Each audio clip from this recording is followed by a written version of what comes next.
¿Poder moldear la percepción y conducta de las masas? Las PSYOPs te dan ese poder. Estas son herramientas aplicables a diferentes contextos desde campañas políticas, electorales, hasta entornos militares y empresariales. Aprende cómo aplicarlas de manera efectiva en el Diploma Internacional de Operaciones Psicológicas y Psicosociales, ahora con una doble certificación, reconocida por la Fundación San Marcos de la Universidad Nacional Mayor de San Marcos, la Decana de América. En este programa te capacitarás en Psicología de Masas, Experimentos de Lavado Cerebral, Guerra Psicológica, Experimentos Sociales, Control Mental. Conviértete en asesor estratégico en operaciones psicológicas y psicosociales, potenciando tu perfil profesional en los campos de seguridad nacional, inteligencia, estrategia electoral. Súmate a nuestra nueva edición y vive la experiencia Goberna.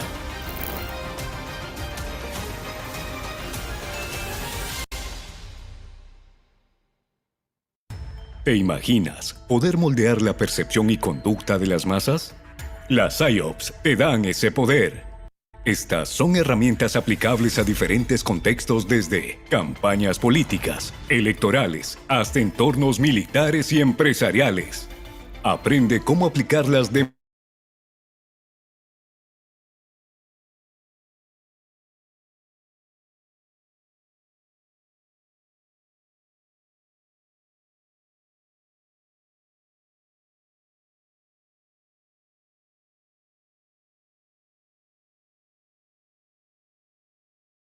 ¿convertirte en un consultor de campañas ganadoras? La Escuela de Estrategia te prepara para lograrlo, con una doble certificación reconocida por la Fundación San Marcos de la Universidad Nacional Mayor de San Marcos, la Decana de América.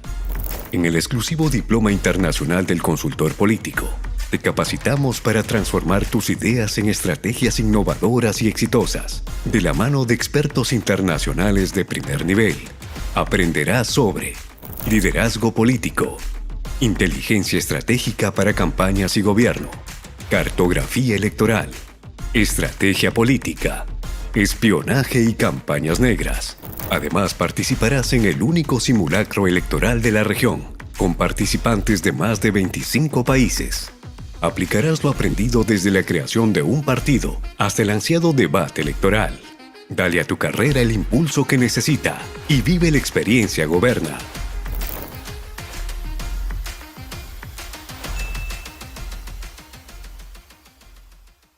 ¿Estás listo? Buenas tardes a todos una vez más. Bienvenidos al webinar. Con nosotros ya se encuentra el señor Roberto Bazán. Buenas tardes, doctor.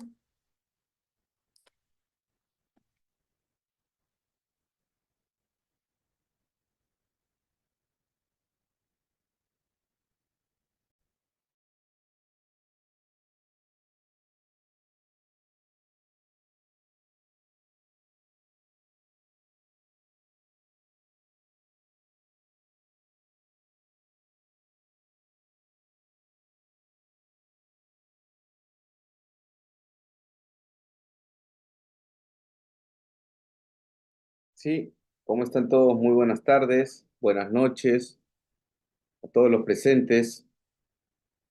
Ya se encuentra con nosotros nuestro profesor Diego Miranda también.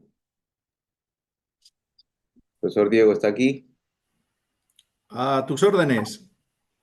¿Cómo está, profesor? ¿Qué tal? Muy buenas tardes. Ya está aquí con nosotros María también. ¿Cómo estás, María? Oh, hola Roberto, buenas noches, muy bien. Nuestro querido profesor Diego Miranda tenía una genial idea de hacer un pequeño conversatorio sobre la situación que se está viviendo en los Estados Unidos luego del triunfo de Donald Trump. A propósito, y cómo, qué se viene para el mundo hispanohablante, porque estamos hablando de uno de los, bueno, del país más importante del mundo, ¿sí? Y sobre todo, qué riesgos y desafíos va a tener en materia de pronto geopolítica, en materia de inteligencia, y hemos invitado por eso a dos exalumnos con una trayectoria muy importante, como son Marla Espinosa y También está con nosotros Debbie Reynaud. A ver, la idea es que acá hagamos un pequeño conversatorio y vamos a hacerle la palabra. Yo solamente voy a estar aquí para para presentar a las personas que están viniendo, porque tengo una reunión, no voy a poder estar presente, pero va a encargarse de la moderación Debbie y Marla, y juntamente con Luz van a ayudar a hacer las preguntas para que nuestros especialistas, el profesor Diego Miranda y María Herrera, nos comenten un poco de la proyección y la influencia geopolítica que esto va a tener sobre el mundo hispano y sobre todo a nivel global en materia de seguridad. Bueno, dicho esto, ahora sí, los dejo en este interesante conversatorio que bueno, ya somos 100 personas. Adelante, Debbie, Marla, Sofía, ustedes para que estén aquí dirigiendo pues esta parte de la moderación, haciendo las preguntas a nuestros docentes especialistas.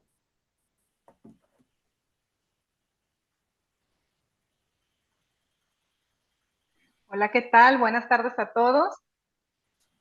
¿Quién desea iniciar? Profesor Diego Miranda, si nos hace el honor de iniciar desde su perspectiva o cómo estará la situación. Pues a ver, compañera, estando aquí con tanta dama,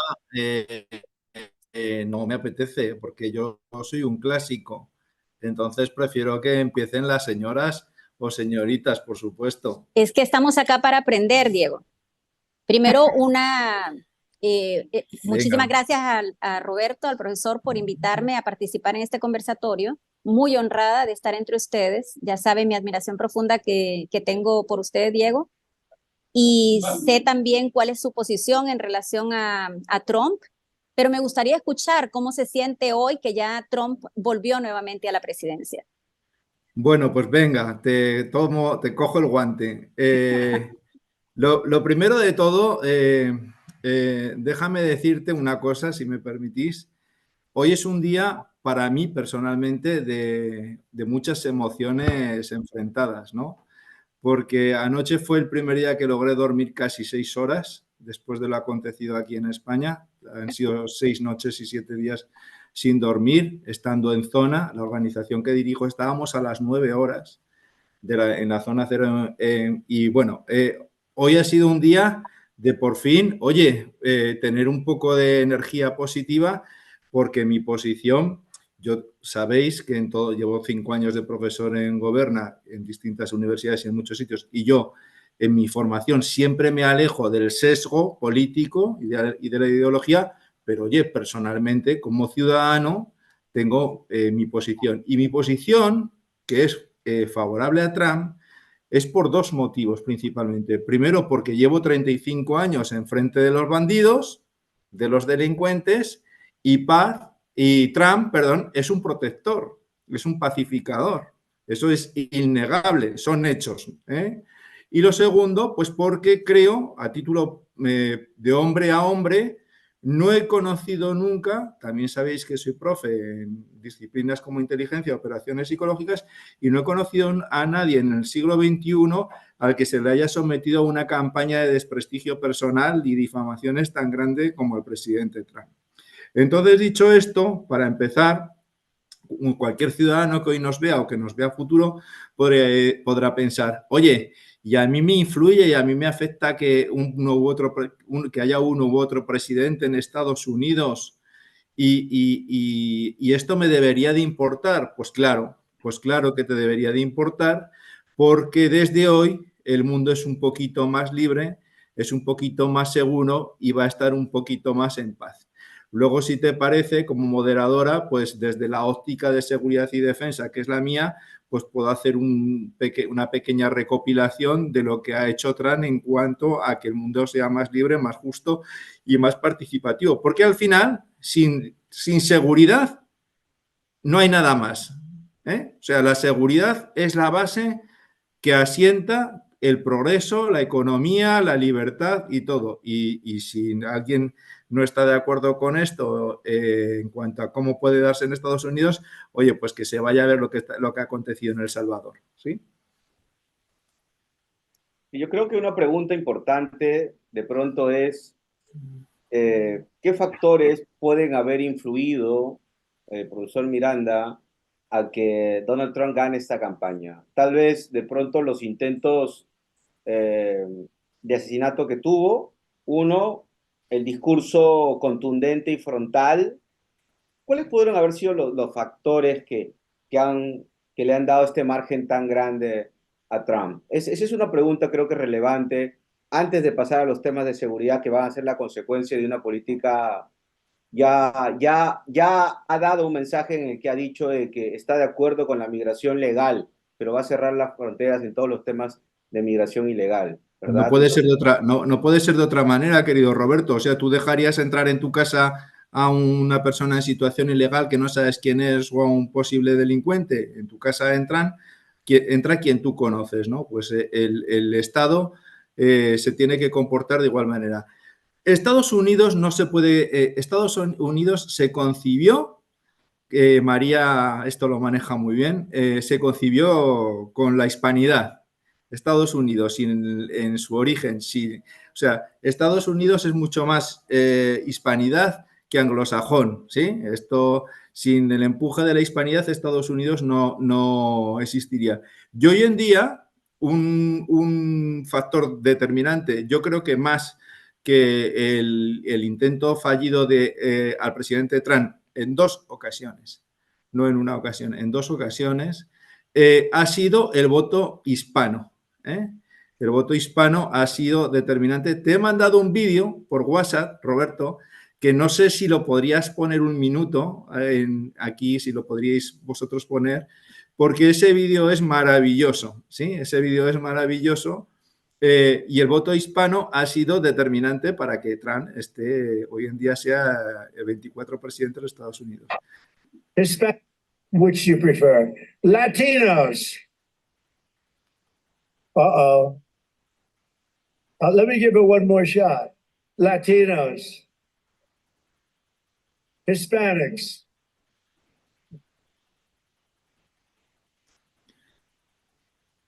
El audio no es muy bueno, pero el presidente Trump está preguntando a la comunidad hispana cómo prefiere que les denomine, ¿sí? Cómo prefiere que se les reconozca.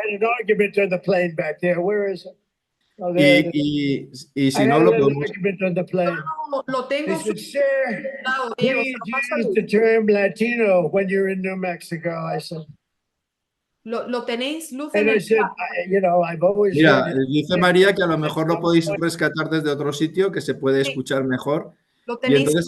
Luz lo tiene, perdón, Luz lo tiene en WhatsApp y lo tiene subtitulado y todo con nuestra marca y se escucha desde el inicio, es muy importante.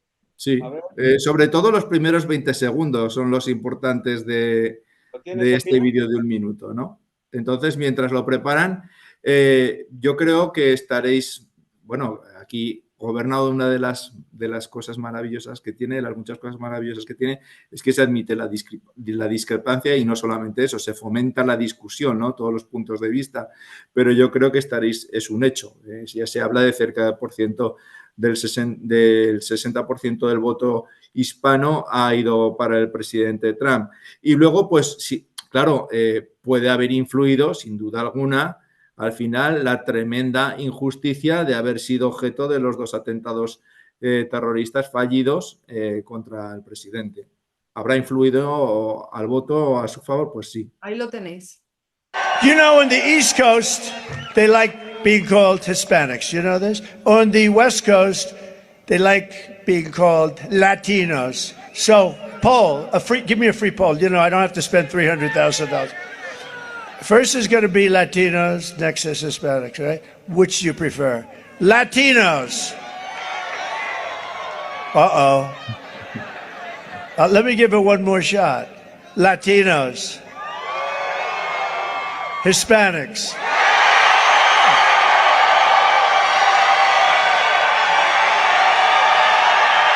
Se enloquecen.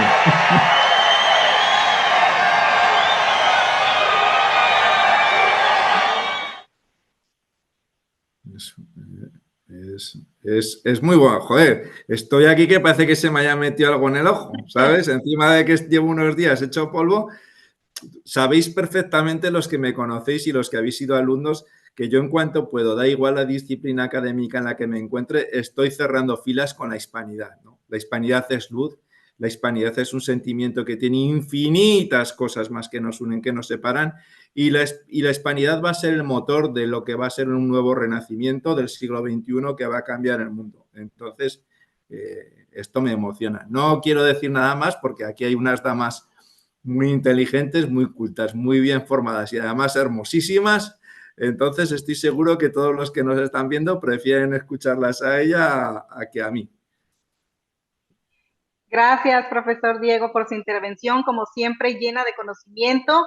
Y bueno, así, si me permiten tomar, compañeras, un poco la palabra y hacerles saber que su servidora, bueno, yo estoy radicando en California. Sabemos que estamos directamente unidos con la frontera, mexicanos, y tuve la oportunidad de estar dentro de los rallies de Donald Trump en Coachella.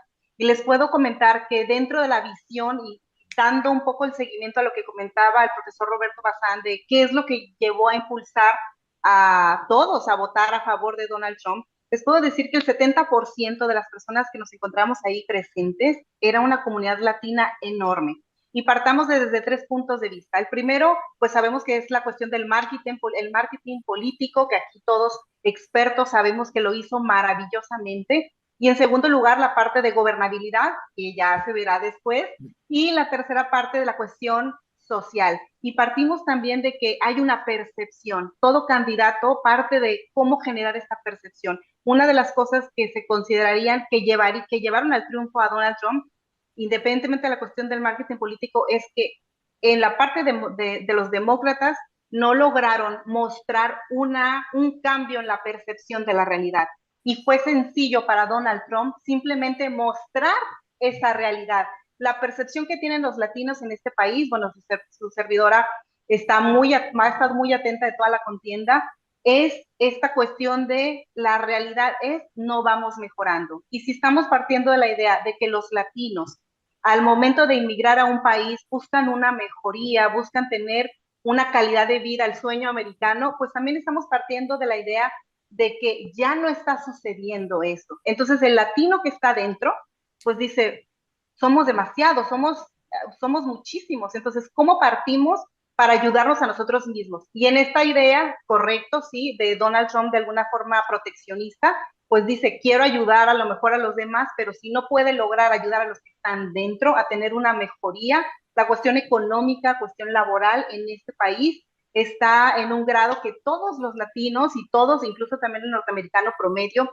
lo está padeciendo. Así que sabemos que es una mirada que tiene Latinoamérica hacia Estados Unidos y otra cosa de los que estamos dentro de este país, cómo estamos percibiendo. Y pues se mostró esta realidad, que es una realidad cruda para latino, pero pensemos también positivamente. Si Donald Trump, como lo comentó atinadamente el profesor Diego, no hubiera llegado a estas elecciones a triunfar sin la ayuda del latino, entonces tiene que ir en mejora, en prosperidad para los latinos, porque las siguientes elecciones, pues vamos a seguir formando la tendencia. ¿Qué opinaría María Herrera? Gracias, ¿Estás de María. acuerdo conmigo? Bueno, muchas gracias por invitarme a este webinar. Le he compartido a Luz un artículo que salió ya en el Epoch Times en México, ¿no? Precisamente sobre ese tema, ¿por qué los hispanos? Y la terminología es importante, por eso Diego empezó por ese vídeo, somos hispanos, y con el uso del término latino se excluye descaradamente, intencionalmente a los españoles, los cuales somos también millones en Estados Unidos y hemos participado activamente en estas elecciones. Somos hispanoamericanos, somos hispanos y la hispanidad es lo que nos une. Entonces hay que hacer un esfuerzo por el uso que ha intentado hacer el Partido Demócrata de solo latino, voto latino, no, voto hispano, hispanoamericano. Eso es muy importante para empezar. Yo doy varias ideas, le tiro a esta revista de gran tirada, el Epoch Times, varias ideas de por qué el Partido Demócrata ha perdido el voto hispano. El primero es abogar por el aborto, inclusive hasta meses tardíos, en estados que Marla conoce muy bien, inclusive en California. Las políticas que permiten que hombres biológicos compartan y compitan en deportes con mujeres. y que perdamos las mujeres oportunidades. El Partido Demócrata, que se jacta de defender los derechos de las mujeres, es una verdadera amenaza contra nosotros, contra vuestras hijas, etcétera. Apoyar la cirugía transgénero en menores y en inmigrantes detenidos que acaban de llegar a los Estados Unidos de forma ilegal. Eso la candidata Kamala Harris, en un formulario hace 2 años, abiertamente dijo que ella apoyaba con dinero del contribuyente que se procediese a llevar a cabo las cirugías en transgénero, en inmigrantes transgéneros detenidos. El apoyar políticas que hacen que el ciudadano de pie hayamos perdido casi $1.000 mensuales. Nos está contando la inflación, las políticas socialistas, las políticas inflacionarias de Joe Biden, que ellos acusan a Donald Trump de comenzar este declive inflacionario, pero no es cierto. Donald Trump pidió a la Reserva Federal y se emitieron ayudas, pero una vez que estaba contenido con las vacunas, que también, por cierto, financió el gobierno de Donald Trump, ahí ya millones de personas no necesitaban ninguna ayuda, pero utilizaron ese momento para simplemente comprarnos, como lo hace cualquier gobierno socialdemócrata.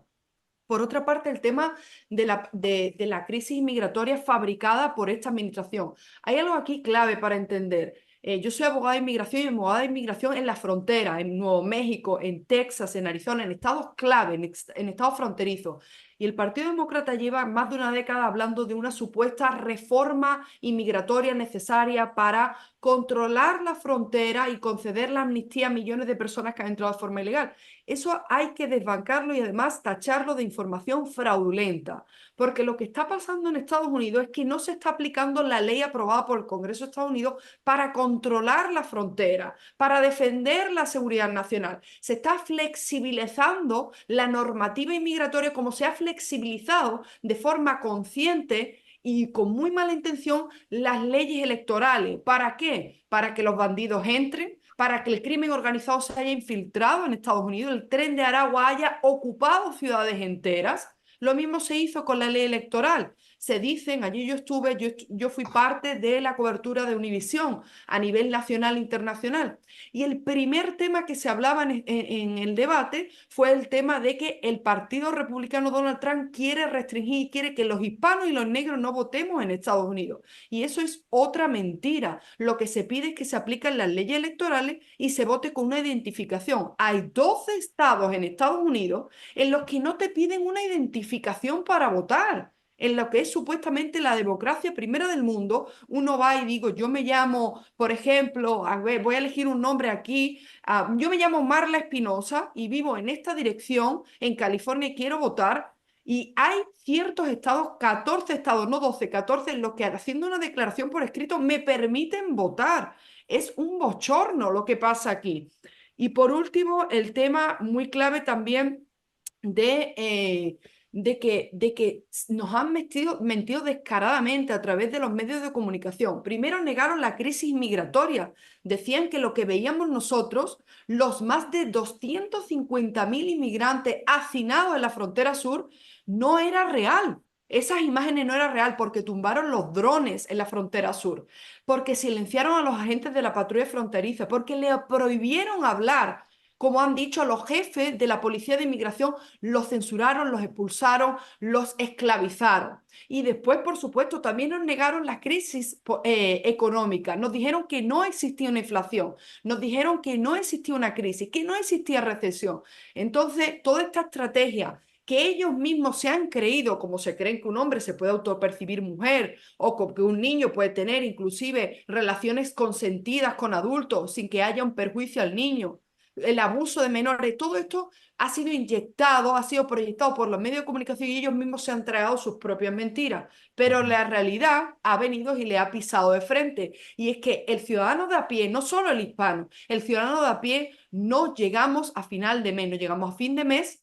El crimen organizado en la inmigración nos afecta, todos los estados de Estados Unidos se han convertido en estados fronterizos y la verdad es que ayer la paliza que le pegó Donald Trump a Kamala Harris es porque, como yo dije muy bien, fue la peor candidata a una mujer que no ha ganado una primaria, una mujer que pegó un golpe de Estado, Joe Biden, y ellos mismos que se jactan de ser el partido de la democracia, son el partido más antidemócrata y el que el ciudadano le ha castigado porque han pedido 800 años de cárcel para un opositor político al más estilo venezolano y cubano. Y esa es la realidad.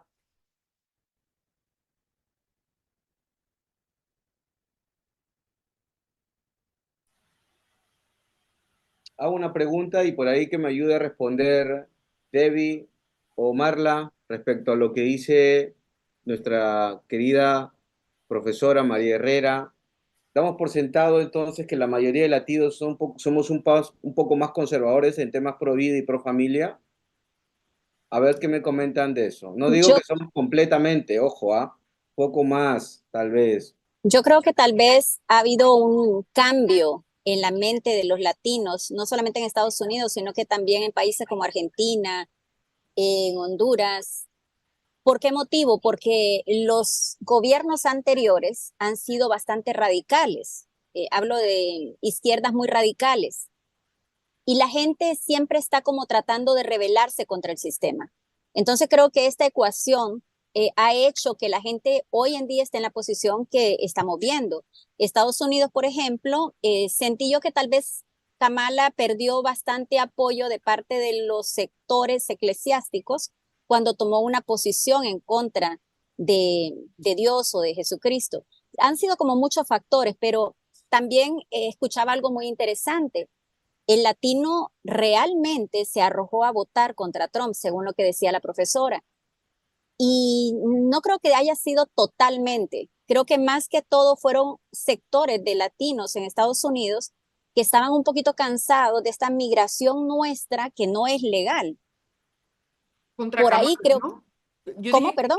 que votaron contra Kamala, no contra Trump. De hecho, Exactamente. Ujú. Sí. Mira, Coincido. Latinos estaban cansados de los latinos, ¿algo así? sí, De, pero escuchadme, ujú. dejadme que os diga una cosa antes de que me sigáis diciendo latinos, latinos, porque os voy a poner a todos de cara a la pared. ¿eh? Así es. A ver, vosotros, nosotros que somos iguales, que tenemos los mismos apellidos, sois todos herederos de la filosofía griega, del derecho romano y de la herencia de la luz, del catolicismo, de las universidades españolas, que teníais universidades y alcantarillado y muchas cosas cuando no lo tenía ni Londres ni París. Entonces, hay que hacer tenéis que, sobre todo, las falsas creencias, lo que es la ingeniería lingüística y el neolenguaje, curiosamente, hace que se instale aquí en el cerebrito de las personas con formación más fuertemente que en las personas que no tienen formación. Y solamente vosotros, igual que eso se instala por inputs externos, solamente vosotros podéis desinstalarlas. Entonces, no es porque yo sea español, pero es que hay que hacer un ejercicio de hablar de la hispanidad o, si queréis, de la iberoesfera, porque yo también metería a Portugal y a Brasil en este paquete, ¿sí? Entonces, os pido que hagáis un ejercicio. Quiero hacer un apunte solamente con lo que ha dicho María, de la importancia de ir en contra de estas políticas woke. Tengo 55 años y he sido papá muy tarde. Tengo una enana de 7 años que hace judo, ¿no? Y ha entrado al judo con muchas ganas de competir y va a llegar lejos, yo creo. ¿Sabéis todas estas políticas de géneros a las mujeres en alta competición este año, en lo que llevamos del año 2024, en todos los deportes importantes en alta competición, les han robado 600 medallas de oro, plata y bronce? O sea, una mujer se esfuerza, está 20 años en una competición, en una disciplina deportiva, 20, 25 años para llegar al más alto nivel y luego se tiene que enfrentar contra un hombre. Entonces, hay muchas cosas que son las que verdaderamente al ciudadano le han impactado, ¿no? Y yo creo que son las que estaba comentando las colegas, ¿no? Que al final el hispanoamericano, pues por nuestra forma de entender la vida, estamos mucho más cerca de lo que es el día a día sin filtros, ¿sí? Y entonces, pues la campaña del presidente Trump, sin duda alguna, en una de las cuestiones en las que se ha basado ha sido en la verdad. Solamente quería decir eso. Hispanos. Al que me diga latino lo pongo desde cara a la pared. Coincidimos, entonces ya unificamos el criterio, efectivamente vamos a hablar de todos los que somos hispanoamericanos y que es importante, también dando línea a lo que comentaba Roberto en relación a este conservadurismo de los hispanoamericanos, yo considero que sí es decir, muchas de las grandes, de las formas de pensar del hispanoamericano es que no hay una costumbre a todas estas nuevas identidades o preferencias de género, sexuales y demás, que él todavía no se comprende. Entonces, eso tuvo una gran influencia y también en las cuestiones del aborto. Este es el tema que yo creo que ahorita si entramos a las plataformas, entramos a los noticieros, tuvo un gran auge por la misma cuestión conservadora. También coincido lo que comenta Debbie en relación a la parte eclesiástica. Hubo una postura muy marcada de parte de los demócratas, en este caso Kamala Harris, en un rally donde ella hizo saber pues que no se mezclaba una cosa con la otra en la forma en la que se expresó. Y esto fue tomado en los medios de comunicación de forma pues, que impactó, fue una cuestión muy negativa. Y pues también todos los hispanoamericanos tenemos una forma de vivir y de conectar con estas cuestiones, con estas raíces. Entonces, sabemos que todo esto tiene un impacto y Donald Trump también, la parte que él mostró fue de un apoyo en la cuestión eclesiástica. Entonces, eso tiene un impulso, pero también hablemos de que no nada más esto trastoca a los hispanoamericanos. Es decir, ¿qué hay de los que están, de todos los otros sectores raciales? Aquí hay una cuestión también que asusta mucho a todos y es la parte de la discriminación. Aquí sí me gustaría que nos compartiera cuál sería su visión, Debbie, Diego, en relación a esta parte de la discriminación que políticamente toca. De hecho, esa era una de las preguntas que yo quería hacerle al profesor Diego. Estamos hablando mucho de los pro de Trump y me gustaría saber, dentro de su visión que es tan amplia, qué es lo que él cree que estamos perdiendo, todo Hispanoamérica, y qué está perdiendo Estados Unidos al no haber elegido a Kamala Harris. Estados Unidos, al no haber elegido a Kamala Harris, compañera, no ha perdido nada. Lo siento, pero lo tengo que decir así. Ha ganado mucho. ¿Y qué estamos perdiendo en la hispanidad? Estamos perdiendo muchas cosas. Mirad, ¿celebramos nosotros la Navidad igual que ¿Celebramos nosotros la Navidad igual que los anglosajones? No. Cuidamos nosotros a nuestros mayores, a nuestros abuelitos, les hablamos al tendero. ¿Cómo hablamos entre nosotros? ¿Cómo se habla dentro de la hispanidad? ¿Cómo nos hablamos? Nos hablamos con más respeto que vosotras habéis viajado todas por el mundo mucho, ¿sí? Entonces, es muy importante, lo primero, despertar en cuanto a la ingeniería lingüística y el neolenguaje, porque si yo, desde la ciudad que os estoy hablando, que tiene más de 2000 años de historia, que además es donde está la Virgen del Pilar, la patrona de la hispanidad, la Virgen del Pilar, en ningún país del mundo, aquí ni en el viejo continente, hacemos la discriminación de afroespañol, romano-español, latino-español, como se hace en Estados Unidos de afroamericano, hispanoamericano. O sea, nos han obligado a que pongamos una etiqueta por los hipotéticos orígenes o por los orígenes reales de una persona que es totalmente antinatura.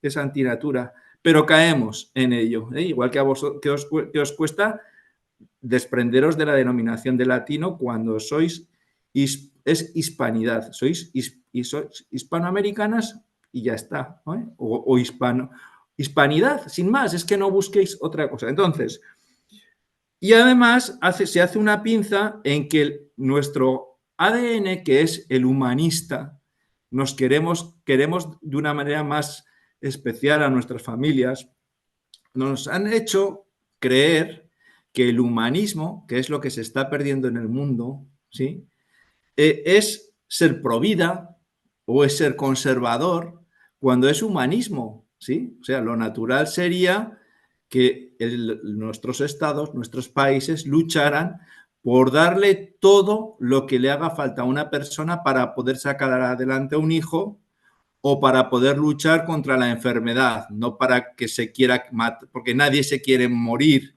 Lo que la gente no quiere es sufrir, ¿sí? Son dos cosas muy distintas.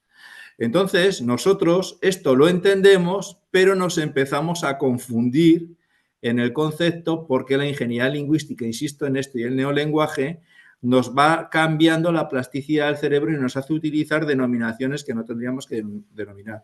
El ciudadano norteamericano es un ciudadano norteamericano, igual que el ciudadano colombiano es un ciudadano colombiano y el ciudadano español es un ciudadano español. Podemos ser todos parte de esa gran familia que es la hispanidad, que nos une mucho más que nos separa, pero tenemos que intentar evitar en todo lo que son los rodillos ideológicos del siglo XXI y las maneras de filiar, ¿no?, estas nuevas religiones que son pues las de poner en... Yo estoy casado con... Hoy me ha venido muy bien porque me he puesto la corbata con la que me casé hace 19 años, que no me la había puesto desde entonces, ¿sí? Entonces yo estoy casado con una india americana. Y mi suegro parece toro sentado, no se puede ser más indio, ¿sí? Pero son, pues, a mí nunca, yo es que no veo diferencia. Jolín, yo he trabajado en todos los continentes con grupos raciales y nunca jamás me he fijado ni en la ascendencia, ni en el color de la piel, ni nada. Entonces, tenemos que intentar huir de eso y tenemos que hablar de humanidad, de personas, ¿no? Intentar desprendernos de esto. ¿Qué ha perdido Estados Unidos con el que no sea presidenta Kamala? No ha perdido nada, compañeras. O sea, no ha perdido nada porque a lo mejor esto no encaja bien, pero yo creo que esto va un poco de luz contra las tinieblas. Yo creo que esto va un poco de luz contra las tinieblas.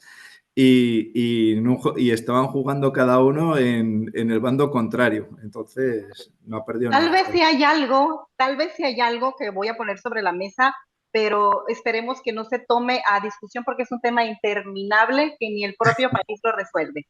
Pero creo que hay algo que sí está perdiendo Estados Unidos. Y hablando de este tema que les digo que está siendo ahorita muy controversial en todos los noticieros, en las plataformas en Estados Unidos, específicamente el norteamericano está diciendo qué hay de mi poder de elección en relación precisamente al aborto. Ojo, Donald Trump está comentando que va a dejar al arbitrio de los estados el tomar la decisión sobre el aborto.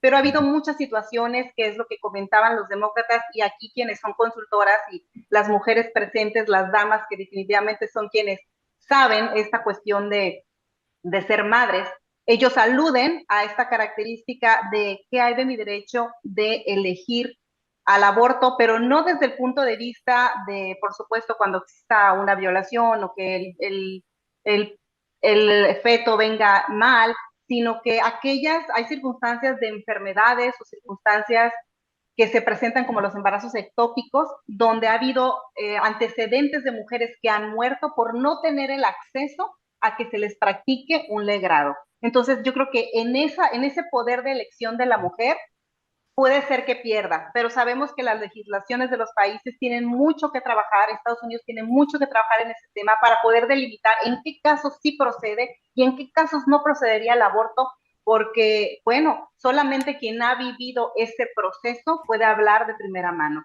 Sé que es muy controversial, pero creo que eso sí es algo que se va a seguir debatiendo y que está muy delicado porque incluso la pastilla del día siguiente, circunstancias de ese tipo no se pueden consumir en Estados Unidos, no se pueden ir a la farmacia como lo podemos hacer en México o en otros países. Entonces está muy controlado e incluso la tendencia es llegar a controlar los periodos de las mujeres para determinar si están cometiendo legrados, si están llevando a cabo legrados o no. Entonces, a ese grado extremista están sucediendo las cosas que, bueno, es muy apasionado y al mismo tiempo son muy desconfiados los norteamericanos de todos estos temas. Pero es que todos esos supuestos que has planteado, querida María, aborto sí, por supuesto. O sea, es que al final, en el momento que una mujer esté en riesgo su vida o otras cosas otras hipótesis que hemos, pero el aborto como método anticonceptivo, pues habrá que llegar en un momento al que habrá que plantearse si eso se nos está yendo si se nos vaya la pinza o no. Y obviamente, en paralelo a todo esto, hay que apoyar, porque si al final, o si en algunos casos, o en muchos casos, el motivo de abortar es el no poder sostener económicamente a la familia, ¿sí? Pues habrá que trabajar en políticas sociales porque al final necesitamos niños, ¿no? O si no tenemos niños, ¿cómo vamos a perpetuarnos en el tiempo? Yo me gustaría añadir varias cosas y varias correcciones como la primera es que la pastilla del día después está disponible over the counter, es decir, en todas las farmacias en todos los Estados Unidos. La restricción, está siendo utilizado por el Partido Demócrata y hay que oponerse absolutamente. Estados Unidos, hasta las leyes más, o sea, las leyes más restrictivas siempre van a respetar el tema de que la integridad de la madre, la vida de la madre está en juego, ahí hay limitaciones, ¿ok? La mayoría de estados lo que establecen las leyes más restrictivas, si tú quieres, es las leyes del latido fetal. Estamos hablando del caso de Texas y el caso de Florida. Yo creo que lo que hemos perdido, no hemos perdido absolutamente, bueno, con Kamala Harris hubiésemos perdido todo el país, pero el tema del aborto, a ver, a los hispanos se nos infunde y sobre todo a las mujeres se nos utiliza para decir que el Partido Republicano quiere acabar con los derechos de las mujeres, quiere que Donald Trump le robó esta posibilidad a las mujeres de proteger la vida de la mujer y la vida del feto. Eso es absolutamente falso, eso hay que dejarlo claro. Lo único que ha hecho Donald Trump ha sido devolverle el poder a los estados para que los residentes en cada uno de los estados decidamos cómo queramos vivir. Si defendemos la vida o abogamos por la cultura de la muerte. Aquí en Florida, aparte de utilizar millones de dólares para intentar incluir el derecho al aborto en la Constitución de Florida, eso ha fracasado estrepitosamente porque se ha utilizado para elaborar una enmienda desastrosa que yo como abogada tuve que leer 7 veces antes de votar. El miedo que se está intentando instigar en las mujeres hispanas, en las mujeres negras, el tema de que nos van a robar derechos, no. Lo que pasa es que esto es una democracia. Y si a ti no te gusta vivir en Florida, en Texas, te puedes vivir a California, a Nueva York, donde hay leyes más liberales.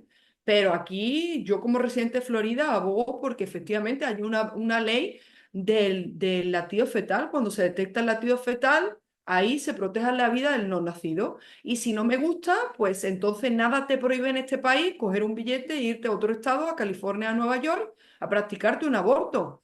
Entonces yo creo que si hay un mensaje claro, es que las mujeres en este país no nos podemos para nada dejar llevar por la política y la retórica del Partido Demócrata. Y coincido con Diego, o sea, a ver, Kamala Harris, que está financiada por Planned Parenthood, por la industria de la cultura de la muerte, lo único que aboga, hablando de derechos de las mujeres, es por el asesinato en vientre materno de 500.000 de niñas que no llegan a ver, que no llegan a nacer. Y este es un tema importante, importantísimo.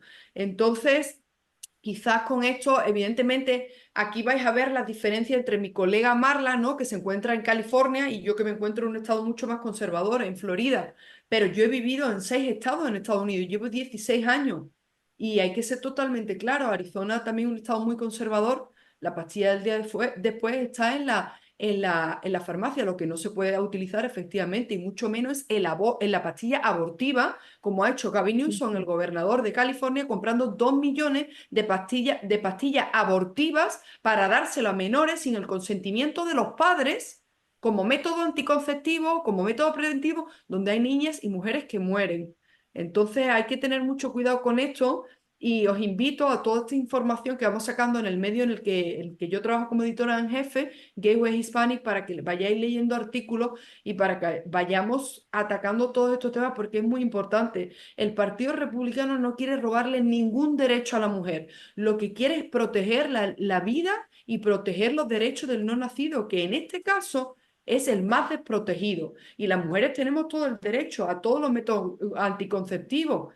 Pero lo que no se puede hacer tampoco es simplemente utilizar las políticas públicas con el miedo de por medio, para hablar y legislar, porque supuestamente hay un 0,01 caso de mujeres que son violadas y entonces utilizar a las mujeres, utilizarnos nosotros como armas, ¿no? Como instrumentos en nuestros cuerpos para lo mismo que hace la extrema izquierda con el tema de la hispanidad, para odiarnos, para inculcarnos miedo, para renunciar a nosotros y, por supuesto, para enfrentarnos con los hombres. Yo creo que este tema es muy importante y habría que desarrollarlo más y no ser utilizado por el Partido Demócrata ni por nadie, y mucho menos por mujeres que están ampliamente financiadas por la industria del aborto. Esa es mi opinión personal. Sí. Así es. Definitivamente siempre va a ser necesario ver todas las aristas, ¿verdad? De las situaciones, y precisamente aquí cambia mucho porque la cuestión legislativa en cada estado es completamente distinta y es completamente válido, y no sabemos si en algún momento se llegará a unificar desde el punto de vista de la legislación federal este tema. Profesor Diego, ¿iba a comentar algo? Perdón, Sí, Marta, yo- una cosita antes de cerrar el tema. La unificación es casi imposible porque a nivel federal lo ha devuelto el Tribunal Supremo a los estados, y Sí. ya Trump ha dicho que no va a haber una prohibición federal del aborto. Pero vamos más allá y cierro con esto. Lo que sí se votó, y escuchen esto, el año pasado, no hubo ni un solo representante de la izquierda estadounidense demócrata que apoyase que los médicos en Estados Unidos pudiesen salvar la vida, o sea, tuviesen una obligación de salvar la vida a un bebé que ha sobrevivido a un aborto. Escuchen ustedes esto.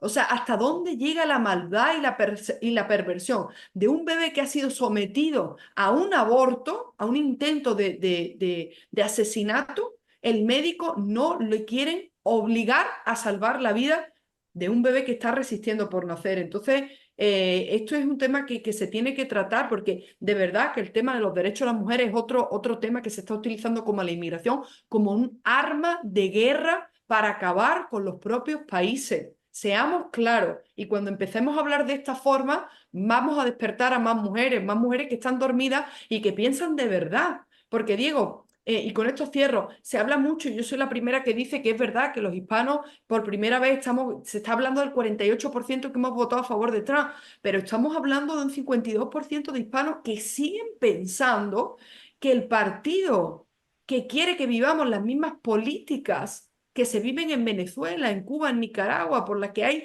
millones de personas que han sido asesinadas, políticas comunistas, están votando por eso cuando cruzan la frontera. Entonces, hay que ser claro y tener una estrategia de comunicación para despertar muchas más conciencias. No, efectivamente, como tú muy bien has denominado, el mundo está en guerra. Lo que pasa es que esto no es un conflicto convencional, esto es una guerra de las élites contra los ciudadanos, ¿eh? Es una guerra de las élites contra los ciudadanos en el que además, si en todos los sitios nos obligaran a aplicar el absurdo, ¿no?, que nos quieren imponer, en España con eso estamos fatal. Pues fíjate, aquí estoy yo compartiendo espacio con 3 mujeres bellísimas y cultísimas. Entonces, ¿qué pasa? Aplicamos las políticas de género y solamente podéis estar aquí, tendríamos que estar 5 y solamente podríais estar 2 en vez de 3 o 4 o las que deseéis. Y luego, pues no sé, las sociedades no pueden llegar al absurdo de que hay una infantilización y una sociedad zombie en la que estamos conviviendo con contradicciones, como que resulta que en España un muchacho hasta los 18 años no puede conducir, no puede comprar tabaco, no puede comprar alcohol, no puede votar, pero a partir de los 16 puede decidir de manera libre si aborta o no, y a partir de los 13 si empieza a hacer una transición de lo que se denomina género, cuando las personas no tenemos género, las personas tenemos sexo. ¿Sí? Esto es ingeniería lingüística y neolenguaje. Las personas somos hombres o mujeres. Luego están todos esos matices de que cada uno puede tener sus gustos, sus preferencias, etc., con lo que yo estoy completísimamente en acuerdo. Pero no podemos estar, estamos todos los días aceptando que se nos inocule una vueltecita más de tuerca, una vueltecita más de tuerca, una vueltecita más de tuerca de una serie de hábitos que luego, además, curiosamente, quienes nos los quieren imponer no los practican, ¿no? Entonces, es como yo creo que estamos. Y creo realmente que con el presidente Trump, en ese sentido, vamos a ganar otra vez vamos a poder respirar mejor, ¿eh? Vamos a poder ganar un poquito de oxígeno porque hemos llegado a un momento en el que nunca jamás los seres humanos nos habíamos autocensurado tanto a nosotros mismos por miedo a ser etiquetados de lo uno de lo otro, ¿no? O sea, es que esto ya es, esto no es vivir en libertad, esto es otra cosa ya. Precisamente por eso era el objetivo, ¿no? De poner sobre la mesa esta cuestión de algunos temas, incluso podemos estar hablando de la cuestión de las oportunidades de los hispanoamericanos en Estados Unidos, qué es lo que se viene, la cuestión laboral, la cuestión, no se diga la cuestión fiscal, pero creo que es el momento adecuado para centrarnos en la parte de seguridad. Es decir, ¿qué es lo que votó el hispanoamericano? ¿Qué es lo que quiere Donald Trump? ¿Y qué es lo que el mundo puede esperar? Porque va a haber un impacto. El impacto ya está sucediendo en todos los países. México, no se diga, no en relación a la guerra, pero sí a la seguridad. ¿Qué nos pudieran compartir, David? Queremos escucharte. Es que yo siento que los hispanos, cuando hacen todo ese recorrido para llegar a los Estados Unidos, van buscando el sueño americano. Y ese sueño americano cada vez ha quedado como más opaco desde que los demócratas están en el poder. En mi caso particular, viví 26 años en socialismo, estuve en Venezuela desde el 98 y vi toda la descomposición socioeconómica de Venezuela. Y tiene mucho que ver esa batalla cultural, porque es real, no es algo subjetivo, es una batalla cultural. Y tú, por ejemplo, que estás de hecho del lado de Trump, hay cosas que siento que la batalla cultural te ha ganado un poco. Porque en el tema, por ejemplo, del aborto, yo siento que ahí es un tema, como tú bien decías, no lo vamos a terminar de discutir y llegar a un acuerdo nunca. Pero sí, yo he visto en muchos estados que querían incluso aprobar el aborto hasta los 9 meses. Y no es un feto, es un bebé. O sea, hay un bebé en el vientre. Entonces están asesinando a nuestros niños. María decía que de hecho se dieron pastillas abortivas. Esas no son pastillas preventivas, eso no es prevención. Prevención sería que nosotros hiciéramos campañas culturales para que nuestros muchachos tuviesen responsabilidad, pero la educación está quedando como una asignatura pendiente en todos los países que están en socialismo, está pasando en Honduras también. Y eso sí es bien preocupante, es preocupante porque siento que estamos perdiendo esa batalla cultural y ellos nos están ganando un terreno impresionante en la parte educativa. Y si ellos siguen ganando y siguen reeligiéndose, van atornillándose de una forma tan fuerte que va a ser muy difícil que las próximas generaciones tengan la capacidad de poder discriminar realmente entre lo que es malo y lo que es bueno, lo que es la muerte y lo que es la vida, lo que es el odio y lo que es el amor, porque esto es todo un lenguaje de odio constante y de división social. Ellos han estado todo el tiempo dividiéndonos, dividen nuestros hogares, están dividiendo los matrimonios, están poniéndonos en la cabeza destruir la institución de la familia. Nos están ganando desde adentro. Entonces, por ahí es que me gana a mí Trump y me gana los republicanos. Dejarme apuntar una cosa, porque es que lo que ha dicho Debbie es el kit de la cuestión, ¿sí? O sea, es lo que va a sustentar todo. Mirad, nuestros abuelitos, nuestros papás, en los que somos más mayores, muchos de ellos que no salían del pueblo, ¿no? Y no tenían estudios. Hoy prácticamente no hay ningún muchacho de 20 años que no tenga estudios, muchos más que hace 3 o 4 generaciones, pero en cambio, fijaros esos abuelitos, el sentido de lo que estaba bien y mal, el sentido de lo que era justo y no justo, el vocabulario incluso más rico, ¿sí? Sin haber estudiado muchos de ellos, las canciones de hace 40 años, el mensaje que tenía una canción al mensaje que tiene hoy en día una canción. Ahí tenéis los indicadores, como ha dicho Debbie, ese es el kit de la cuestión, lo objetivo y no lo subjetivo, ¿sí? Ahí tenéis los indicadores objetivos de si estamos mejorando como sociedad o estamos empeorando como sociedad en general. Luego, la herramienta de la enseñanza.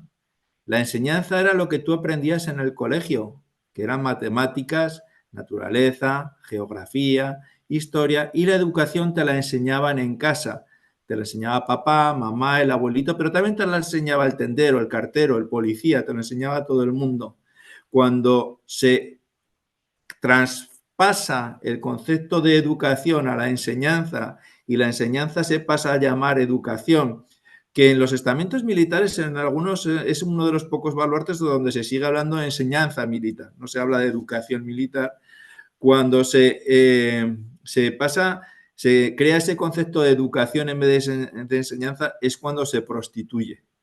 Es cuando se prostituye y te empiezan a enseñar a los chiquitines una serie de cosas que son las que tendrían que aprender o en otro momento o en otro sitio, ¿sí? Y a partir de ahí creas una base de sociedad dirigida, de sociedad zombie, en la que se están sustituyendo los valores y el humanismo pues por otra serie de lo que yo denomino religiones del siglo XXI, ¿sí? Entonces hay que tener muy claro, hay que identificar muy bien el teatro de operaciones en el que nos encontramos. Y efectivamente Debbie lo tiene clarísimo porque lo ha padecido en primera persona, ¿sí? O sea, hace 29, 30 años en toda Hispanoamérica, para revalorizar una moneda, el colombiano, el ecuatoriano no cambiaba su moneda por dólares estadounidenses, los cambiaba por bolívares venezolanos, ¿eh? Y era una sociedad riquísima, y mirad lo que han pasado en 25, 30 años, ¿no? Que han dejado a la gente muerta en vida. Eso no lo queremos ni para Estados Unidos ni para ninguno de nosotros, ¿no? Y efectivamente un ciudadano que hace esa transición para irse al país de las oportunidades, pues como antes también había dicho con mucho acierto, cada vez se encuentra más con que esa esperanza y eso que se pensaba encontrar está cada vez más opaco, está cada vez más difícil de encontrarlo. Encontrar mejoraremos.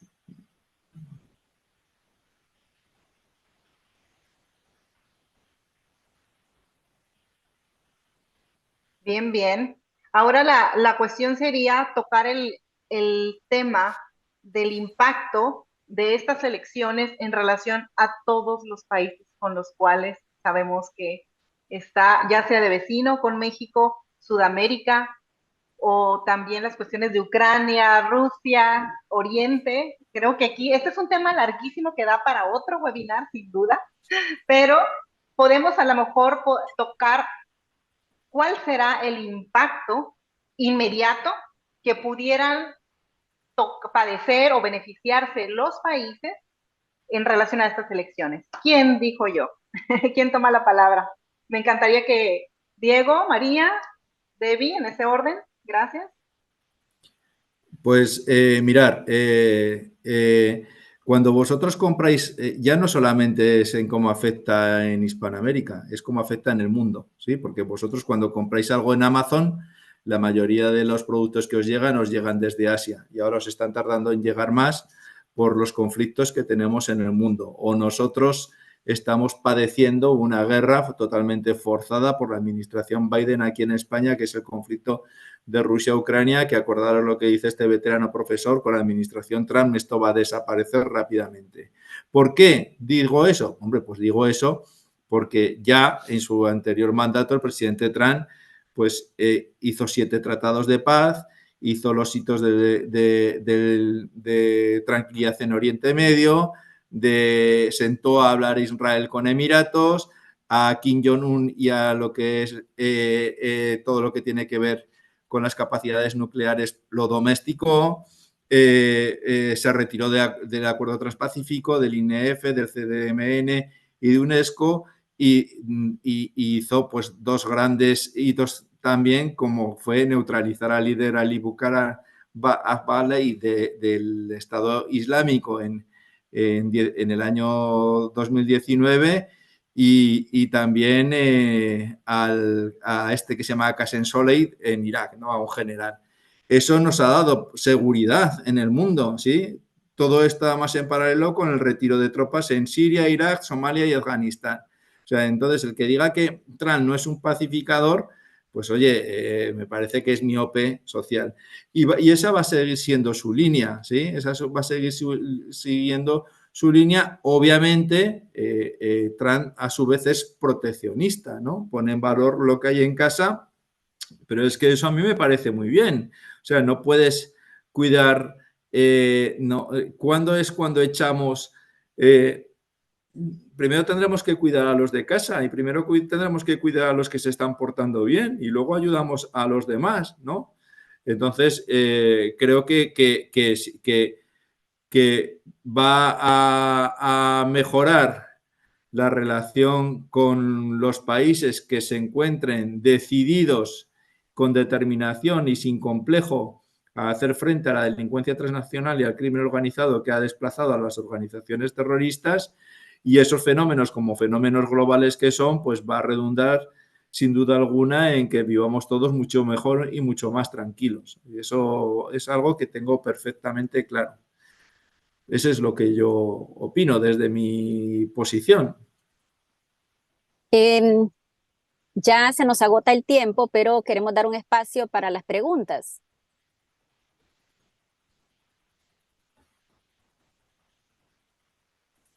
Debbie, saber. tal vez podríamos cederles la palabra a los que están presentes para que puedan formular su pregunta al profesor Diego o a la doctora María.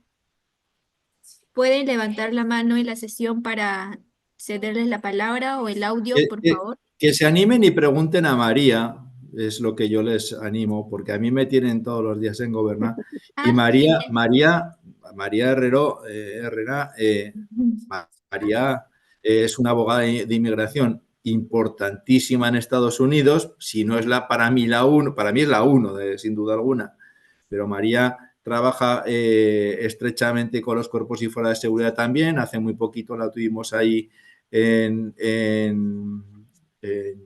¿cómo se llama, María? ¿Dónde te estuviste con el Cono Sur de Estados Unidos? Sí, sí, correcto. Sí, y entonces que aprovechen que está María, porque María, oye, yo aprendo mucho de María también cuando la escucho. Entonces, a ver, si alguien tiene alguna pregunta para mí, con gusto, pero que aprovechen que Incluso está también aquí. ya llevan aquí en línea un ratito. Virgilio, que quiere levantó la mano hace un momento, valdría la pena darle el uso de la voz y después usuario Zoom. Adelante. Sí, Virgilio ya tiene el audio activado, por favor, adelante. Sí, ok. Mira,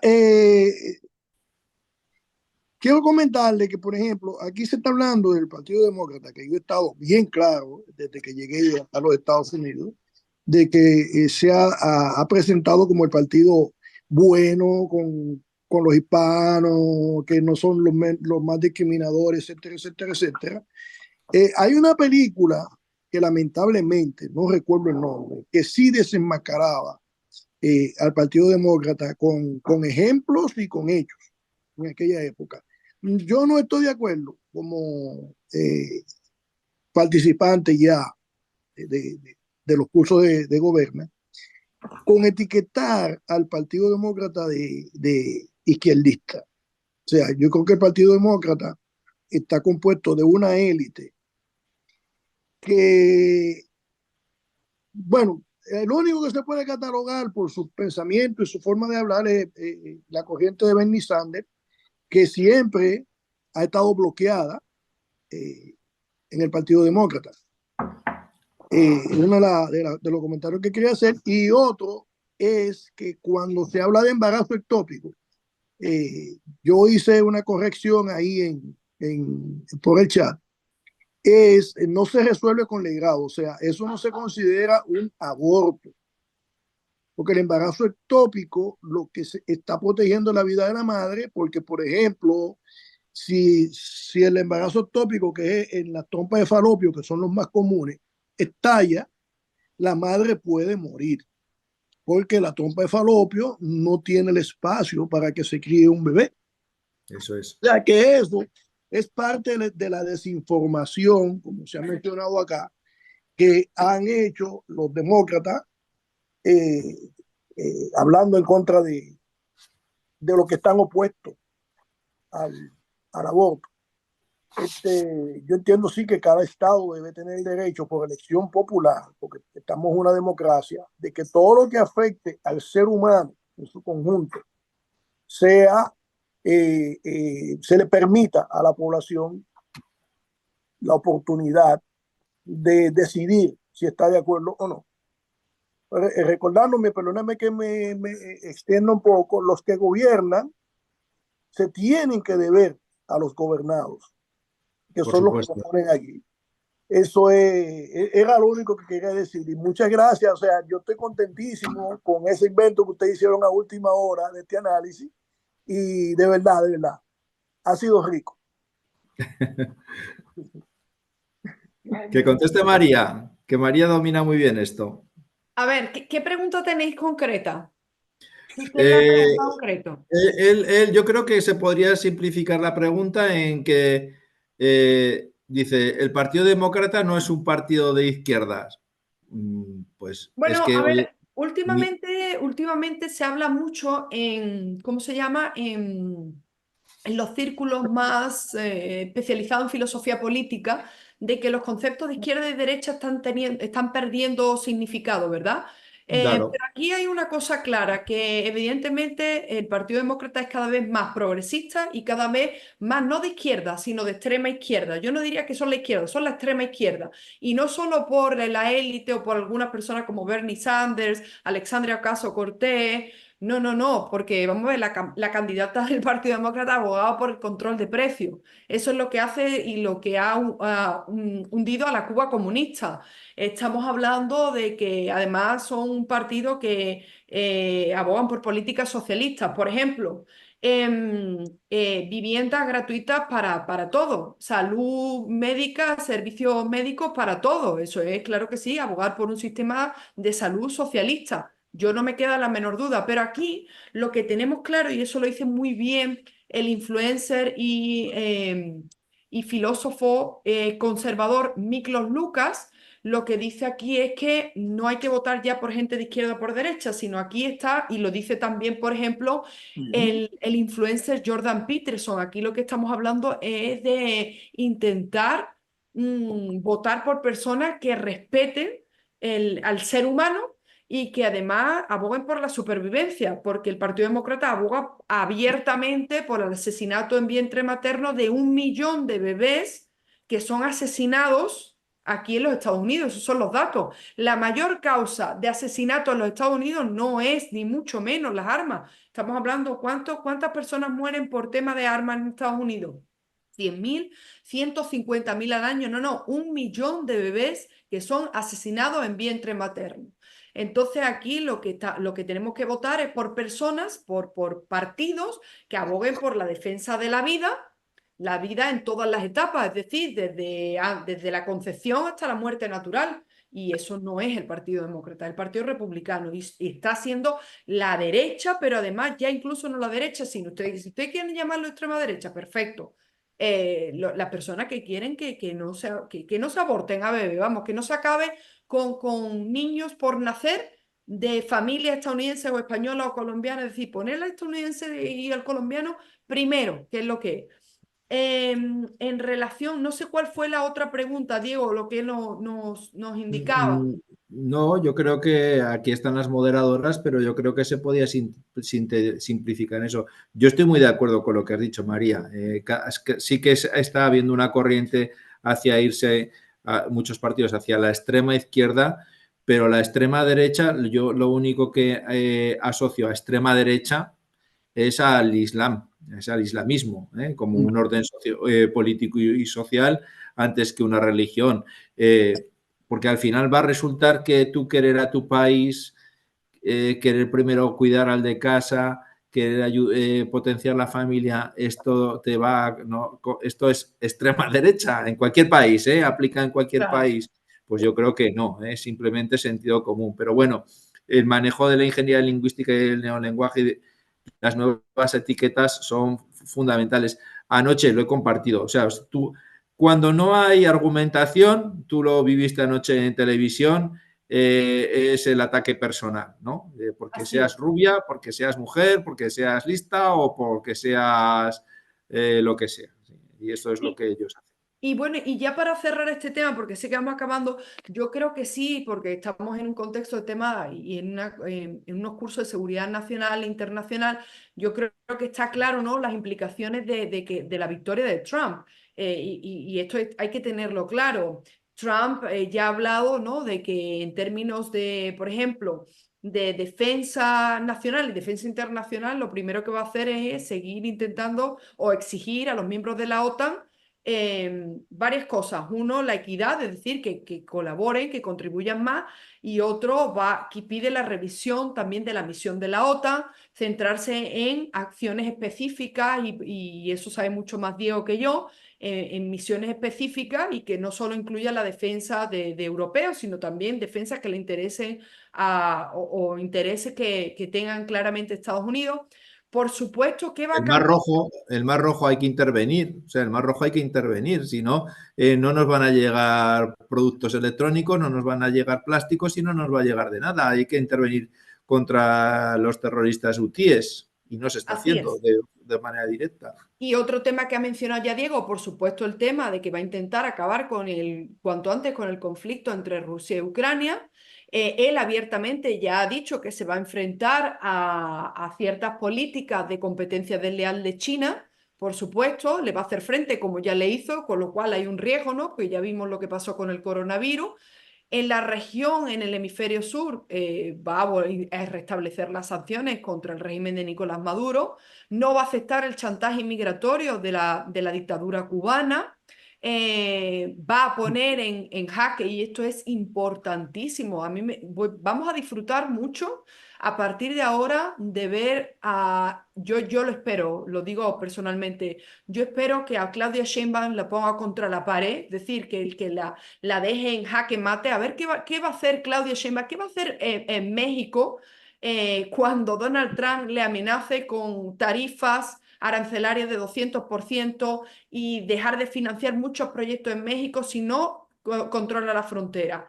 Vamos a disfrutar, vamos a volver a ver a los malos en una esquina y vamos a ver cómo las brisas bolivarianas que prometían Diosdado Cabellos. Diosdado Cabello en Venezuela y de la que se jactaba José Luis Rodríguez Zapatero de poner a Estados Unidos en una situación imposible en el último encuentro del Foro de Puebla. Ahora lo que vamos a disfrutar es cómo Donald Trump estratégicamente y de forma mucho más inteligente va a poner a cada uno en su sitio. Magnífico sería una alianza con Javier Milei, con Víctor Orbán, para tumbar las políticas inmigratorias basadas en el fraude inmigratorio y etcétera, etcétera, etcétera. O sea, esto es un cambio de paradigma, unos nuevos... vamos a ver si Donald Trump vuelve a sacar a Estados Unidos del Consejo de Derechos Humanos de las Naciones Unidas en protesta, ¿no? Con la presencia y el liderazgo. O sea, hay tantas cosas que van a pasar y esto va a ser un cambio absoluto, no solo para Estados Unidos, sino para el orden mundial que quieren establecer. Y yo creo que vamos a disfrutar mucho de que se restablezca la ley y orden en Estados Unidos y que cree un efecto dominó en otros países que están totalmente tomados por el crimen organizado y bajo los sistemas más corruptos del mundo. Efectivamente. Recordemos que una magnífica forma de resolver problemas es a través de la negociación. Y tenemos a un líder excelente en el tema de la negociación. Definitivamente con México hay que negociar. Se necesitan ambos países, pero las circunstancias extremas en las que se está encontrando México es indispensable el que inmediatamente sí exista una intervención. ¿Quién está de acuerdo? Habrá quien está de acuerdo, habrá quien no, pero también por eso hubo también un gran enfoque y un gran apoyo de los latinos, de los hispanoamericanos, de los mexicanos hacia el triunfo de Donald Trump. Sin duda, también sé que en Europa la visión que tienen también con respecto a Donald Trump, pues tienen una incertidumbre, puesto que nos dicen, bueno, ¿quiénes son tus aliados? ¿Quiénes son tus amigos? ¿Vas a ayudar a unos y vas a generar enemigos en el otro? Pero no sabemos, las circunstancias son completamente distintas a la última vez en la que Donald Trump estuvo en el poder. Entonces, actualmente hay mucho espacio para negociar y eso es excelente. Ya todos lo sabemos que no solamente un político debe de saber hacer campaña, sino también saber gobernar y ser un buen negociador. ¿Alguien más? Leo Hidalgo, por ahí tenía alguna intervención. Ya tiene tiempo esperando. Y Ramón Peralta, de igual forma. Hola, hola. Buenas tardes, mi coronel. Gusto saludarlo. Buenas tardes. Hola, María. Breve. ¿Qué espera, por ejemplo, el cono en este caso, sabiendo que Argentina va a ser un aliado muy importante para Estados Unidos? ¿Y qué pasa con Chile? Chile le quedan todavía 14 meses de una administración nefasta, en que tenemos un presidente que lo único que ha terminado de hacer es acrecentar sus errores, errores estratégicos, errores incluso no forzados en algunos casos, haciendo una parodia con el tenis, pero tenemos el crimen organizado en alza permanente, tenemos un 0% de crecimiento económico, tenemos autoridades muy cuestionadas, hay cero credibilidad con las autoridades y aún así no baja el 30% de aprobación. Entonces, ¿qué espera Chile con este gobierno, con este desgobierno, con esta ausencia de administración, con el gran triunfo de Trump? ¿Qué podría pasar en este caso? Porque la esperanza es esa, que el próximo año ojalá tengamos por lo menos un gobierno de centro derecha, por lo menos, o a menos que un outsider aparezca, como en este caso con Johannes, que pudiera aparecer punteando en algunos casos en algunos foros por aquí y por allá. Pero, ¿qué pasaría hoy día en Chile en lo que resta de este gobierno? Bueno, gracias. Varios temas. Yo tuve la posibilidad de participar en lo que fue el primer reencuentro en una convención conservadora este año en el CIPAC. De hecho, yo fui una de las personas que organizó esa llegada de los dirigentes políticos que hablaron en español, el caso de Santiago Abascal y el caso de Javier Milei, que hablaron en español. Eso nunca se había hecho y gracias a las conexiones que tuvimos con los directores de CIPAC, Mercedes y Matt Schlapp, llegó Santiago Abascal, llegó Javier Milei. Eso ya hubo un primer encuentro. Entonces, ¿qué se puede esperar de la dupla Trump y Milei?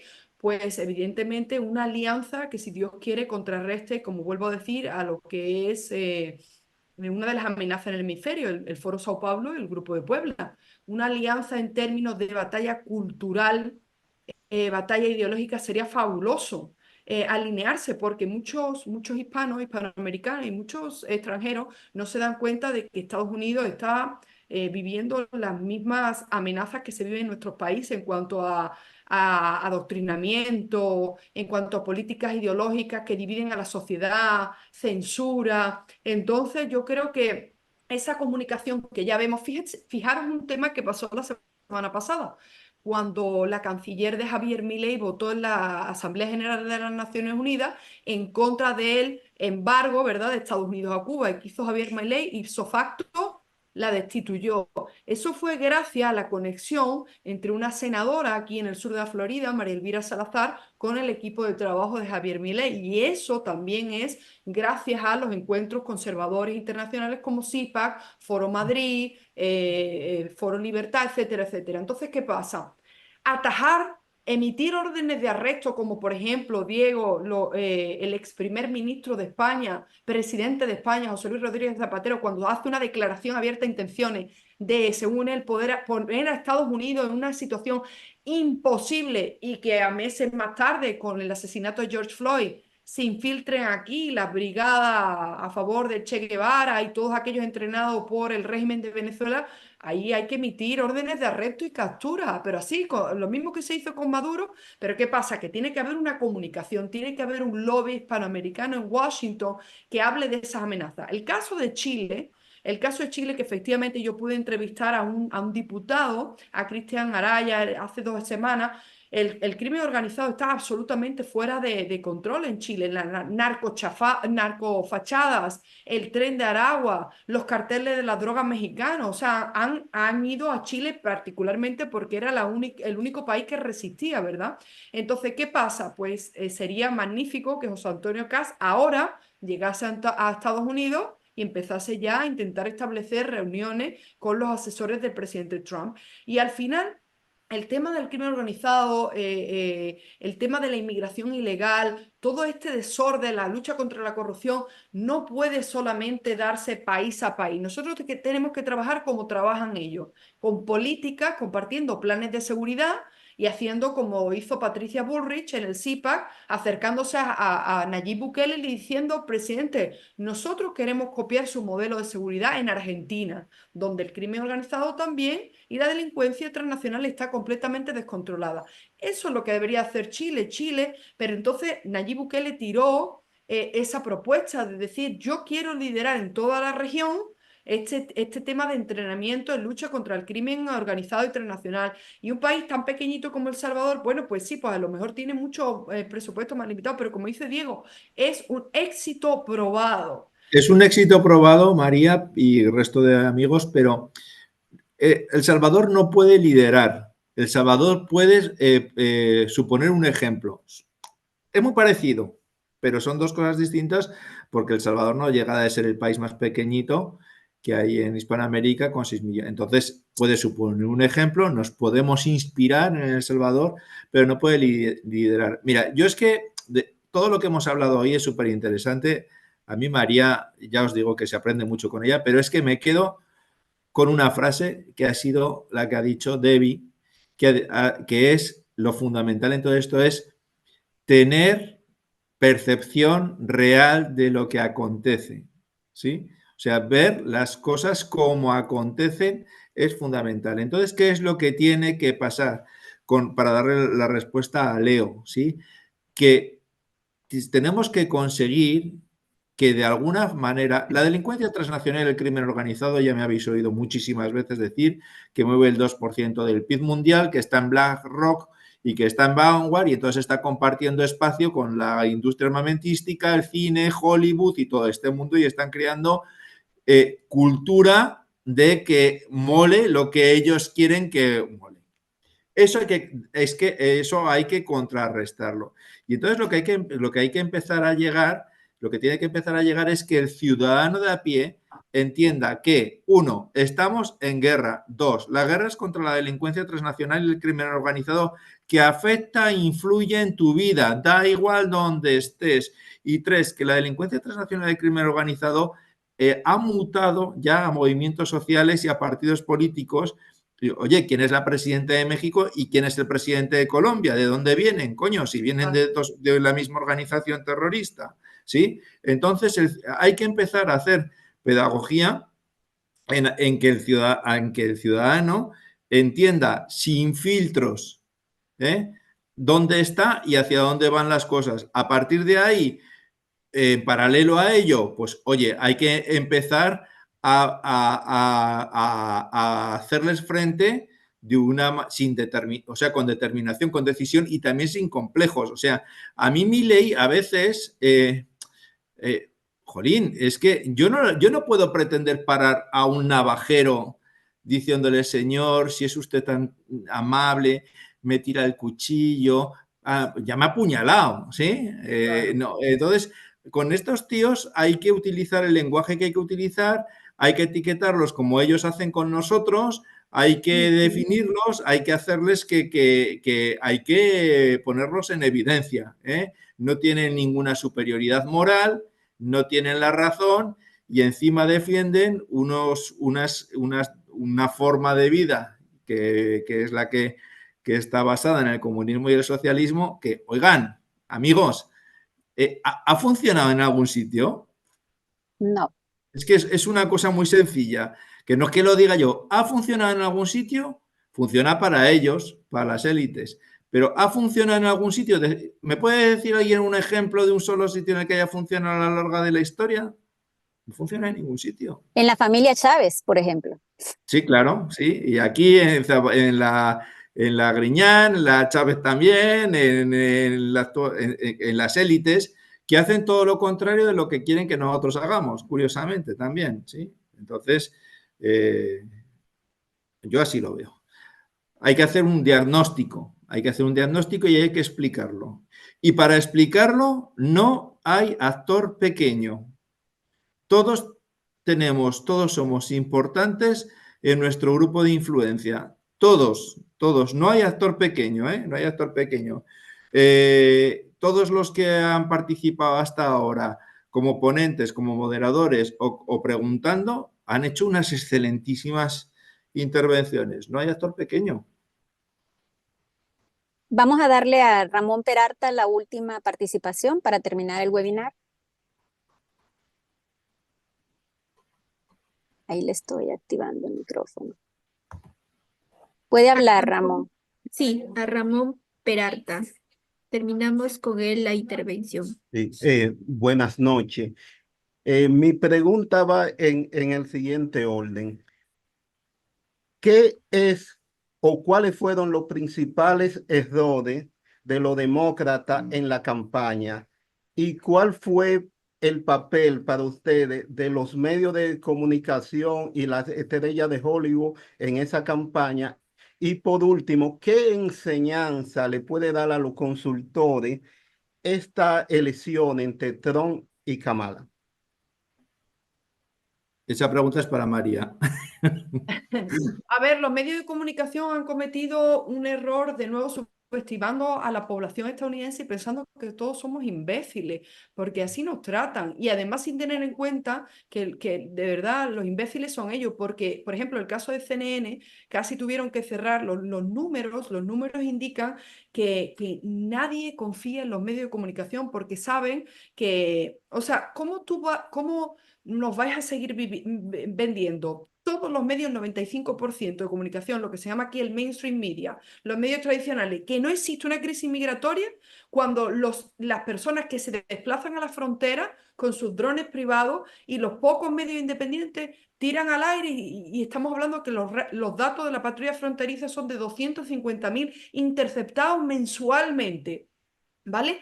O sea, cuando estamos viendo que el crimen organizado, el Tren de Aragua, golpea a la policía en Times Square, cuando el crimen organizado, el Tren de Aragua, de nuevo influencers tiktokers venezolanos se jactan de portar armas de guerra y a invadir apartamentos, complejos de apartamentos en Colorado, cuando hay niñas y mujeres que son asesinadas aquí a diario por inmigrantes ilegales. O sea, esto es una locura y que los medios de comunicación nos digan, porque yo ya estuve en la cobertura 7 horas y media trabajando en Telemundo y está en una cadena, Univisión, abiertamente progresista que endorsa a Kamala Harris por el hecho de que ellos dicen de que Trump es racista antiinmigrante, pero lo que pasa es que no pueden controlar a Trump y lo que ellos quieren es que se niegue una realidad, que por esa frontera, por los mismos datos del gobierno de Estados Unidos y a cargo de quien se encuentra Kamala Harris, han entrado más de 600 inmigrantes que vienen procedentes de países que patrocinan el terrorismo, según sus datos. Pero si utilizan los datos del gobierno, como pasó también con el tema del movimiento Black Lives Matter, que el 92% de los homicidios y de los delitos agravados se producen entre negros en el país, ¿dónde está la supremacía blanca? ¿Eres un supremacista blanco o eres un antiinmigrante? Entonces, ¿qué pasa? Llega un momento que los medios de comunicación han querido seguir utilizando las mismas tácticas que utilizaban en el 2020, aprovechándose un momento en el que se asesinó a una persona negra en un momento de pandemia o pandemia como le llaman algunos, y donde la población estaba completamente atemorizada hasta de salir de la calle. Entonces, ¿qué pasa? Que ellos han creído que estas técnicas de miedo, de control de la población le iban a servir. Y ahora, no solo que no le ha servido, sino que ahora no era Donald Trump que decía, uy, no salgan a votar por correo, voten por correo, voten en persona, voten telemáticamente, voten tarde, voten como quieran. Entonces, la derecha, el Partido Republicano, le ha cogido el truco a esto. Ah, ok, perfecto. ¿Qué quieren? ¿Que utilicemos las mismas leyes que ustedes han elaborado? Pues las vamos a utilizar. Y ahí es donde masivamente, por primera vez en la historia, Donald Trump parece que va a ganar el voto popular, o sea, el voto al final, número voto a voto, ya no los votos electorales por distritos electorales. Y ya el voto anticipado lo ganamos y registramos más votantes que el Partido Demócrata. O sea, los medios de comunicación tienen una desconexión, al igual que los políticos, con lo que pasa en la ciudadanía. O sea, ¿cuántas veces nos han dicho que la inflación estaba controlada? Más O sea, que desconexión es que están al servicio de, María. Exacto. Sí. Exacto. Están comprados. Bueno, pues eso, y yo creo que el partido, que Donald Trump ha sabido perfectamente. Donald Trump lo que ha dicho le ha preguntado a la población, ¿qué tienen ustedes que perder si me votan a mí? ¿Están ustedes mejor ahora que hace 4 años? Y ante eso, ni los medios de comunicación, ni el Partido Demócrata, ni las organizaciones internacionales, ni todos los aliados, ni todos los artistas de Hollywood han podido dar una respuesta verdadera a la población, que estamos mucho peor que hace 4 años. Entonces, y quiero comentar una cosa rapidita, que veía aquí un tema muy importante para los hispanos, el tema de la crisis en República Dominicana con la crisis haitiana y la inmigración. Ese es un tema que tenemos que apoyar. A menudo nosotros nos centramos en la crisis migratoria en Estados Unidos, México, Guatemala, Perú, pero el tema de la República Dominicana, defender la soberanía nacional de los dominicanos es fundamental, y no permitir que Estados Unidos establezca a través de leyes que se parecen mucho a las resoluciones de Naciones Unidas, el que Estados Unidos va a decidir cuándo y cómo y cuántos haitianos entran en República Dominicana. Pero ustedes rechazan aquí, los estadounidenses, que se les impongan cuotas de inmigrantes. ¿Por qué tienen los dominicanos que aceptarlo? En No verdad, tiene que yo con esto les voy a cerrar con una cosa. Lo que ha dicho Diego es muy importante. El tema de tener siempre claro el bloque geopolítico que somos la hispanidad. Y ante cualquier amenaza en cualquiera de nuestros países hermanos, tenemos que reaccionar. Tenemos que dejar de pensar solo como dominicanos, mexicanos, colombianos, peruanos. No, como bloque geoestratégico y político clave para decidir las elecciones en la mayor democracia en el país del mundo. Eso significa que lo tenemos que hacer en todos los países, y cuando empecemos a dar respuestas y a denuncias de forma colectiva, incluso tener un lobby político y un lobby geoestratégico y de seguridad nacional en Washington, D.C., y más representantes, que somos el 19% de la población en los Estados Unidos, yo creo que vamos a dominar de nuevo absolutamente todo, y con mejores conceptos, mejores principios y mejores valores que lo que hacen los estadounidenses o lo hacen los chinos o incluso los europeos. Esa es mi reflexión final. Por supuesto, la hispanidad la hispanidad puede hacer lo que queramos, pero tenemos que cuidarnos y querernos entre nosotros. Y efectivamente, República Dominicana, que es herencia española, y Haití es herencia anglosajona y francesa, pues, oye, al final tú entras en Google Maps y ves un país y en otro, y uno es un estado fallido y el otro es el paraíso en la tierra, ¿no? Donde la gente se va de vacaciones. Uno está totalmente desforestado y el otro está totalmente lleno de vegetación. Y cada uno es heredero de quien es heredero. Y, por supuesto, a los hermanos de República Dominicana no los podemos dejar de la mano, ¿eh? O sea, bajo ningún concepto. Se está haciendo bien ya intentar encontrar esa unión nuevamente. Hay una persona aquí en España que es Macarena Olona, una excelente letrado, y luego en política pues ha tenido sus más y sus menos, pero ese concepto de hispanidad lo entiende muy bien, ¿eh? Lo entiende muy bien y lo está haciendo bien. Y está ahí sobre el terreno apoyando mucho precisamente a República Dominicana y a El Salvador, como no puede ser de otra manera. Bueno, y a Panamá. Bueno, yo les agradezco a todos los participantes, a Diego Miranda, siempre mi admiración, sus palabras precisas, siempre objetivas. En este caso no tan objetivas, pero muy realistas, porque, bueno, objetivas al final, porque yo también estoy de acuerdo con él, que estamos del lado correcto de la historia. A María, a Marla y a Roberto también por habernos dado la oportunidad de participar esta tarde con todos ustedes. Pues muchas gracias, Debbie. Un placer verte de nuevo. Eres una mujer muy inteligente y tienes que participar más, ¿eh?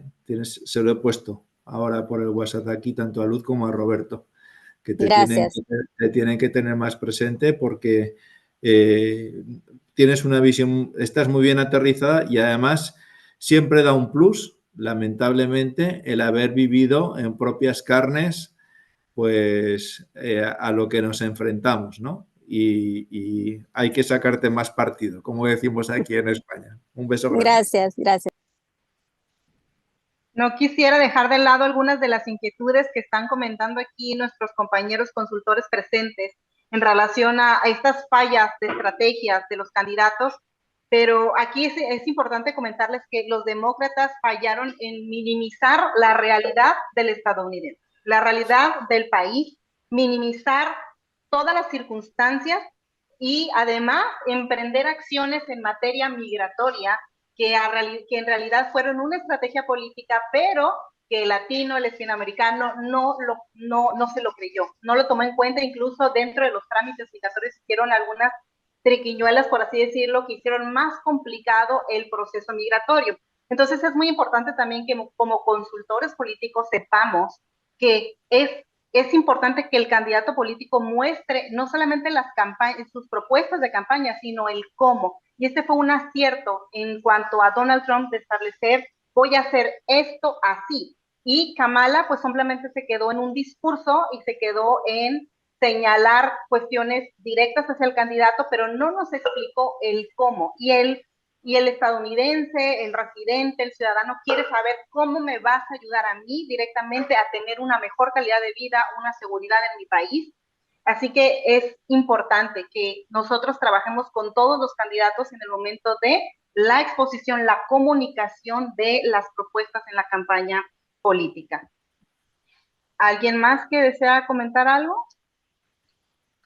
Yo creo que ya sería todo. Sí, ya estamos cerrando el webinar.